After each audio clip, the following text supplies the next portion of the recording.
Hi everyone, in this video I will show you how to save GIFs from Reddit on iPhone. First, open your Reddit application on your mobile device. You can also find GIFs from here. Now search for GIFs. Then tap on Media. Now select any GIFs which you want to download. Tap on that GIF. After that, tap on the three dots on your top right. Here, tap on Share. Then, tap on Copy Link. Now, open your Safari browser and search for Reddit GIF Downloader. After that, tap on Reddit Video Downloader. Now paste the link of that GIF.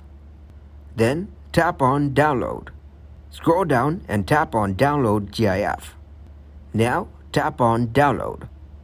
After that, tap on the AA icon. Here, tap on Downloads. Now open the downloaded files. Then, tap on Share icon on your top right.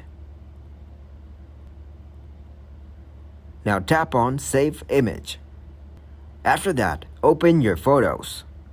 As you can see, your GIF has been saved in your mobile gallery.